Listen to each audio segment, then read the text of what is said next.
Assalamualaikum warahmatullahi wabarakatuh, salam dan bahagia.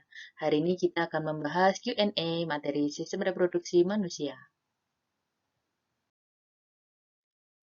Pertanyaan pertama dari Gahayu 145. Maaf Bu, saya ingin bertanya, pada fase-fase menstruasi sudah dijelaskan dari fase ke fase. Fase yang baik untuk mempermudah pembuahan sel telur ada pada fase hari ke-14 setelah menstruasi. Benarkah begitu Bu? Jawabannya tentu benar ya. Karena apa? Karena hari ke-14 pada siklus menstruasi itu merupakan fase ovulasi atau sering disebut juga sebagai masa subur. Ketika di masa subur, maka untuk terjadi pembuahan itu kemungkinannya sangat besar. Pertanyaan selanjutnya dari Eva Merliana. Kenapa ketika wanita menstruasi terkadang sakit sekali, bahkan bisa sampai pingsan? Apa itu karena faktor keturunan atau karena faktor lain? Ya, jawabannya pada kondisi normal itu sebenarnya wajar karena terjadi kontraksi untuk meluruhkan dinding rahim. Nah, kontraksi ini menekan pembuluh darah yang ada pada dinding rahim, sehingga suplai darah dan suplai oksigen menuju rahim menjadi terputus. Nah, terputusnya suplai oksigen ini menyebabkan rahim mengeluarkan bahan kimia yang menyebabkan rasa nyeri. Ini pertanyaan dari Ungetofu atau Leri. Dia bertanya, apakah bisa terjadi kehamilan tanpa adanya siklus menstruasi? Karena ada pengalaman nyata dari tetangganya yang dia hamil tanpa menstruasi. Secara ilmiah, memang tidak bisa terjadi kehamilan tanpa adanya siklus menstruasi. Karena tidak ada proses pembentukan sel telur, sehingga kalau misalnya ada kejadian hamil tanpa siklus menstruasi, itu berarti karena kehendak Tuhan. Ini pertanyaan dari Siva Ramadina. Yang pertama, bagaimana dengan sunat pada saat bayi? Apakah itu dianjurkan? Karena katanya penyembuhannya lebih cepat dan menghindari fimosis. Sunat pada saat bayi jika tidak dalam kondisi tertentu, itu sebenarnya pilihan dari orang tuanya. Kalau misalnya pada kondisi tertentu seperti yang pertama, dia lahir secara prematur, kemudian ada gangguan pembekuan darah, dan kelainan secara genetik, dia memang dianjurkan untuk sunat pada saat bayi.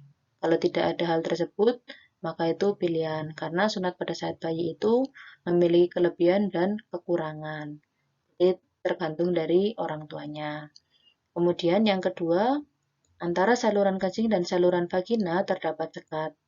Nah, apakah sekat tersebut dapat melindungi saluran vagina agar tidak terkena cairan kencing? Ya, jawabannya adalah tergantung dari volume cairan kencing yang dikeluarkan. Kalau misalnya volumenya sedikit, maka tidak akan mengenai saluran vagina. Tapi kalau volumenya banyak, itu akan otomatis mengenai saluran vagina. Yang ketiga, glands of clitoris dan klitoris itu merupakan bagian yang sangat sensitif. Mengapa demikian? Ya, karena dua bagian ini tersusun dari jaringan pembuluh darah dan ujung sel saraf, sehingga dia sangat peka terhadap rangsang. Yang keempat, apakah saat wanita menstruasi lalu sensitif bahkan cenderung sering bad mood terjadi karena penurunan hormon? Ya, benar sekali. Emosional wanita pada saat menstruasi itu dipengaruhi oleh produksi hormon. Ya, seperti yang kita tahu bahwa pada saat menstruasi itu hormon estrogen itu produksinya menurun, di mana dia ini mempengaruhi fungsi otak, dan fungsi otak ini dia mengendalikan emosi dan suasana hati. Otomatis ketika dia mengalami penurunan produksi, maka emosi dan suasana hati akan bergejolak atau akan terpengaruh. Selanjutnya, pertanyaan dari Dwi Prayogi. Di dalam ilmu kesehatan menjelaskan bahwa sunat itu dianjurkan karena mempunyai fungsi untuk keberhasilan alat reproduksi pada laki-laki.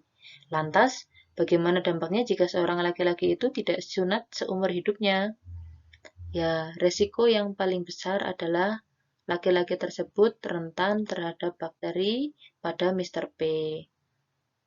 Karena kalau dilihat dari kesuburan laki-laki, dilansir dari Halo Sehat, itu sunat atau tidak sunat tidak mempengaruhi kesuburan pada laki-laki.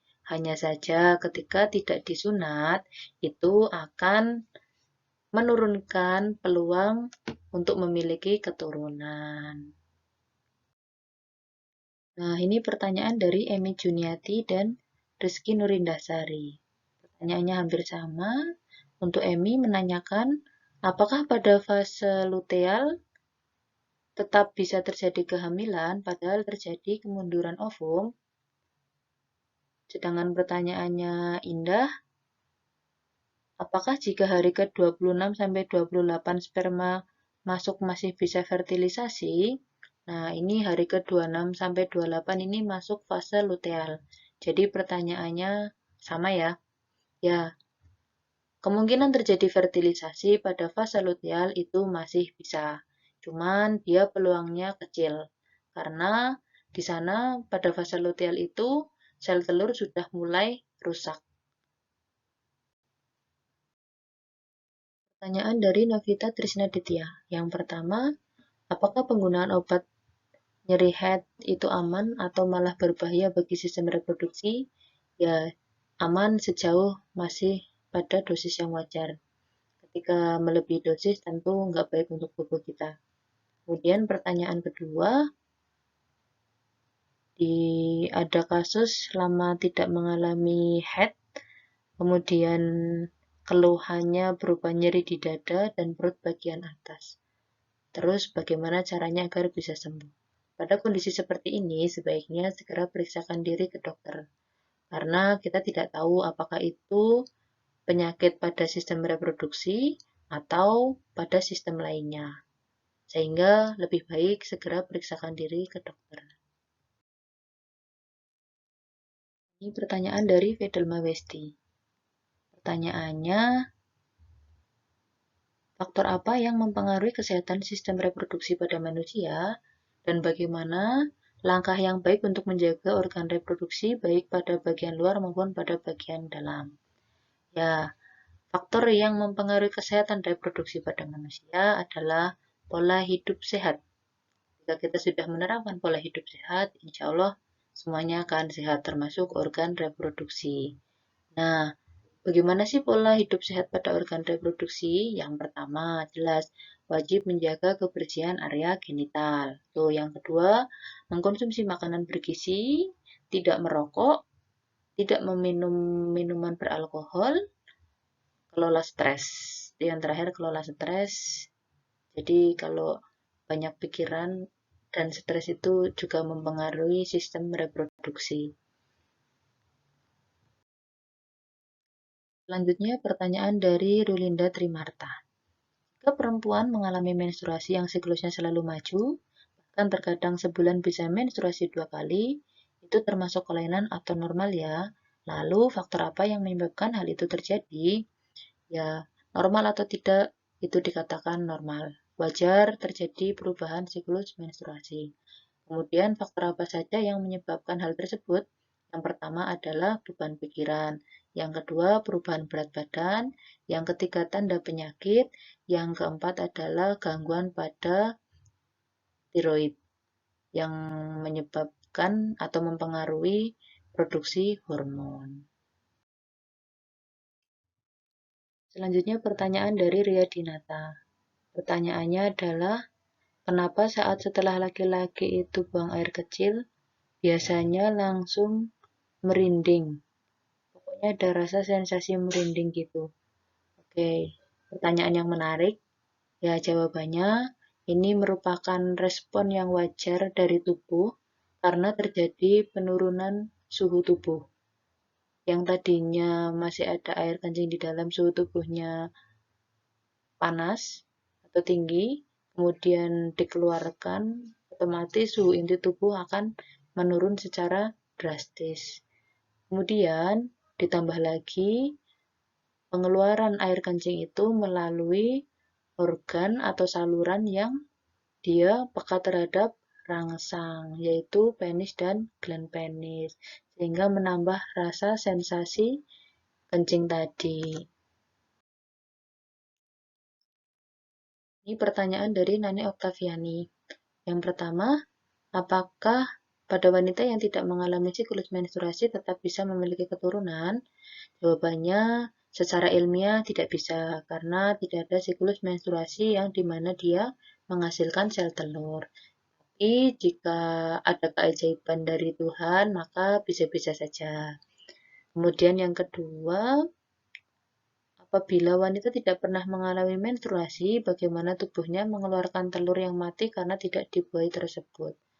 Ketika seorang wanita tidak mengalami siklus menstruasi, itu kemungkinan ovarium tidak memproduksi sel telur. Jadi, tidak dikeluarkan kemana-mana. Atau jikapun dia memproduksi sel telur, mungkin sel telurnya itu belum sampai masak dan keluar dari folikel, udah mati duluan di dalam ovarium. Seperti itu.